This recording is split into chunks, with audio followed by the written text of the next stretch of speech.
you for tuning into Deeply with Destiny today. My name is DestinyRaven. So what you just saw were, first of all, a picture of a deceased man basically a couple of weeks ago. Tim Bosma, that's the first picture you saw. Was basically two guys. He's looking to sell this big truck on eBay or on the internet or whatever. And anyways, two guys came, went with him to test drive the truck. He never returned. A week later,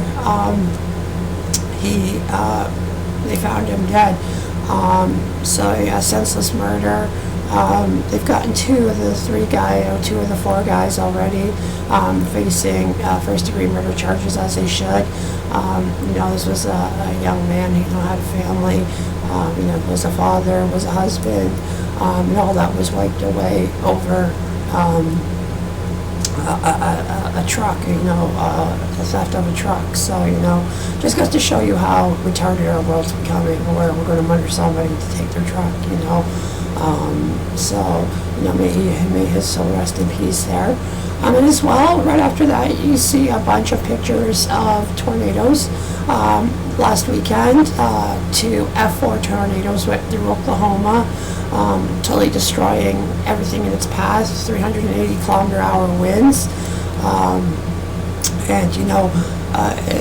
24 people died, which, that's, a tragedy, but as well, it could have been a lot worse. So, we are in spring now, basically. Tornado Alley, that's where Oklahoma is. There's Kansas, Midwest, United States, basically. It's right above the Gulf of Mexico. So what happens in the spring and fall, you get nice warm air coming up from the Gulf. You get the cold air coming down from from Canada here. They collide and they go like that, and that makes a twister or a cyclonic storm system.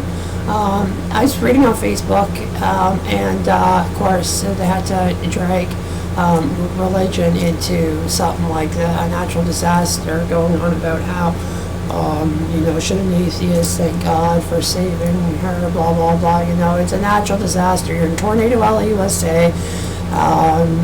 Freak accidents, freak disasters occur.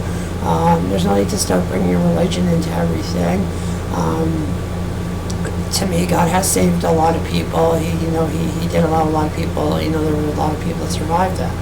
As a nature, the survivors, you survived. Whether it be with quick thinking, for the most part, that's what it was. People know you're in Tornado Alley.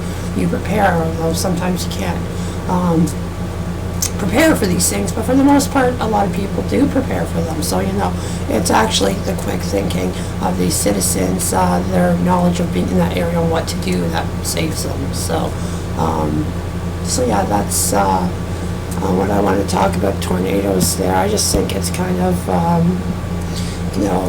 kind of fun, kind of interesting how everybody's ready to dragging religion into things. So, who knows? But anyways, I just wanted to really talk about the twisters. Twisters are one of my favorite storms, things, whatever you want to call it.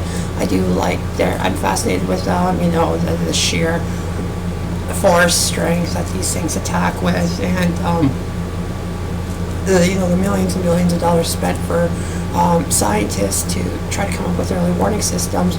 There's a storm chasers, which you can follow all over the internet and stuff. So that's what causes tornadoes. That's spring and fall is when they happen, and Tornado Alley is the most common of the places. So we haven't seen a big tornado system like that since 1999. And I think an F5 ripped through Oklahoma. So it happens. You're in the area. You prepare for the worst, and that's pretty much for that tornadoes. So in other news, Canada is we're interesting. We're interesting here. First, you have our Ontario provincial government, making promises to people to get into election, and right after the election breaks promises and quits. So then a new representative is elected, our new representative takes over, and of course, in the last, we're talking about the Liberals, and we're talking about McGinty, there's a lot of stuff that went on, and then he just suddenly quit because, well, what does a rat do? It deserves a ship when it's sinking. So he deserted the Liberal Party, and, we find out that, they, cut back on the teacher's salary. They're doing lots of cutbacks. They canceled 3 gas plants, which, the cost of closing those kind of, us taxpayers had to pay for that. So, and of course, now she's trying to clean up, and of course, the orange helicopter scandal. So she has a lot of work to try to straighten things around to make the Liberal Party people trust. Well, the government, who trusts the government? Really, who trusts the government? I don't trust the government. I don't care if you're Liberal, Conservative, or NDP. I probably don't trust you anyway. So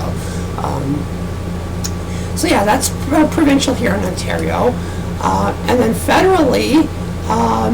3 Senate members, 3 members of Stephen Harper's caucus. There's a scandal involving rent, basically. As it stands, politicians embezzling us to our tax dollars, getting caught for it, and then Prime Minister going, "Oh, it wasn't me. I didn't know anything about that." There's some sort of housing scandal. But I remember, I know that part that it's our taxpayers' money that's being, lining these people's pockets. So, of course, in this scandal, George Stephen Harper stands back, says, "Oh, I didn't know anything." Yeah, you probably had your hand in it there too, pal. That's the way it goes. Then you got to come up and national TV or whatever and say, "Oh no, I didn't know this is going to be dealt with harshly." Well, yeah, okay, the robocall scandal. This is the second scandal that's been plaguing this government. With this senators and this housing thing, and of course the robocalls back in the election. So that's 2. One more and you're out of there. So I don't know. I still don't trust them, but I look into what they've done during our economy during these hard times, and Canada still, we're still staying afloat. We're in a lot better condition than a lot of other countries are. So, they're doing something right there, but these scandals are going to stop. Us taxpayers, our money that we're paying for services, as in, healthcare and stuff like that, is going down the toilet as big corporations are and big people are making money off of us. That brings me to Quinte Healthcare. Our taxpayers are going to that, yet they're always out, more money. We need more. We need more money for this. It's like, well, first of all, Quinte Healthcare Corporation. I don't know. That just to me is your corporation, and you're just going to line your pockets, and so you're going to, our taxes are paying for this sort of thing. So why isn't it happening? I don't feel the need to line Quinte Healthcare's corporation pockets anymore. Well, I never did. My taxes are good enough, and if they, that's not my problem. So, but it's, we're seeing that our healthcare is down the shitter because, our old lady, our old people's pension, it's gone too. We're trading in. Well, we should be funding our,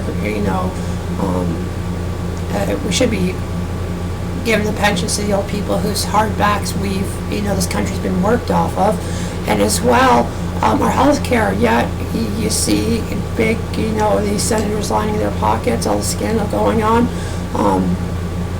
and immigration. I believe our country's founded on immigration. We need immigrants. But when money is being taken away from our social services and our seniors to bring these people across, take our country over, I'm sorry. I think we should be, we should definitely help refugees, we should help immigrants, but we should also keep taking care of our own, and our old seniors are suffering because of this. So, yeah, that's just the way politics go, though, RBC, of course, they said that they got in trouble for bringing people in from India and replacing these older people that can work, replacing their jobs in a bank. And this really frustrates us Canadians. Now, there's lots of jobs out there that Canadians can do that aren't doing and being done by immigrants. I see that. I know that's happening. But it's on the flip side, there's also lots of jobs that are being taken away from us. Our seniors' pensions being taken away, things like that. So, I don't know, that's just my little philosophy on things. That's what I think. But anyways, and of course, in Toronto here, Mayor Ford, who I dislike, the fat bastard. Anyways, I think he is. He's just a fat, nasty, ugly, disgusting man, in my opinion. Of course, my opinion, you gotta say that because I can get in trouble if I don't say in my opinion. So my opinion. The newest one plaguing this guy is, he was caught smoking crack. I think he was. I've seen a list of all his scandals and stuff he's been involved in. And, all this, the drunken debauchery, the just being a dumbass drunk, just being a dumbass, sticking his foot in his mouth. Just things like that. And of course, he's going and saying, "Oh, I did it. I didn't. It's not. The media is full of maggots." It's his exact words. Media is maggots. Well, media is there to report. And if you are the mayor of a major Canadian city, then you have signed your right over for privacy. You are now a public servant. You are leading one of Canada's biggest cities. Of course, the reporters are going to be on you. They're going to be on you for anything, any little thing at all. And that's, and you're not being clean. So, an upright mayor, won't have this because they realize they're a public servant, they're a public office, and, there can be pictures taken at any time. You have no right to privacy. So, and when things like that come to light, it just, the media's just doing their job. I took training for journalism, and the media's just doing their job. The public has a right to know the media, and so here it is. So, we've seen that Mayor Ford doesn't like the media,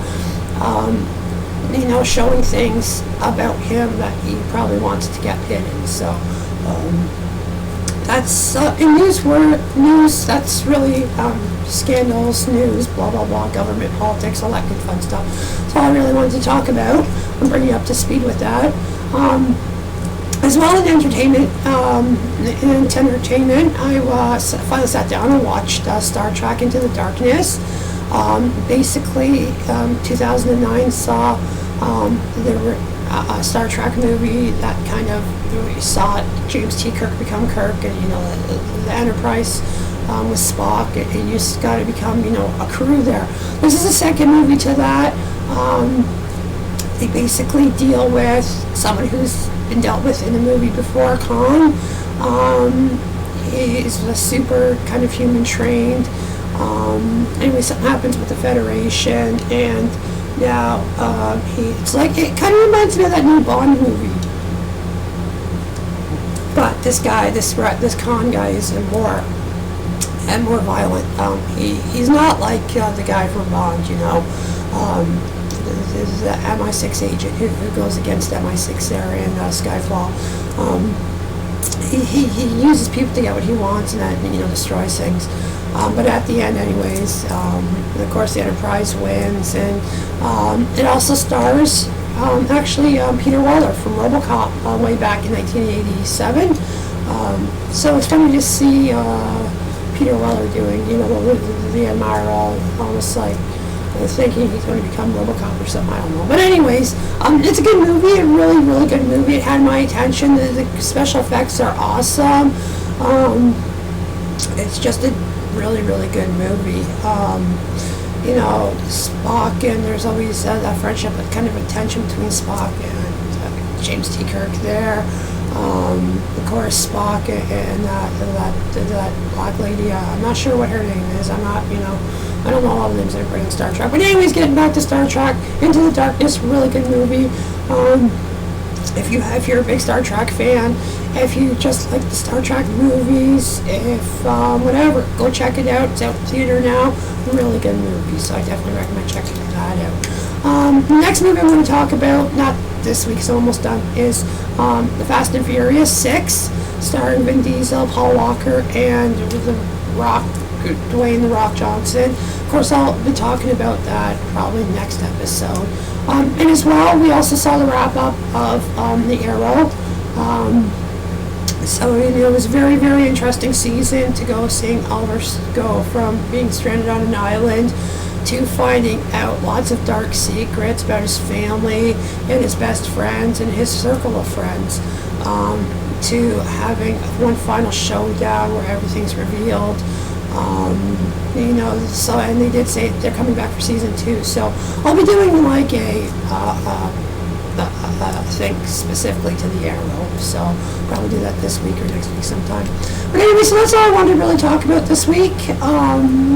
If you haven't already subscribed to me, don't forget to subscribe. If not, subscribe. I try to do this. It's been off and on, but I try to do it at least once a week. So stay tuned for the next episode. Okay, talk to you later.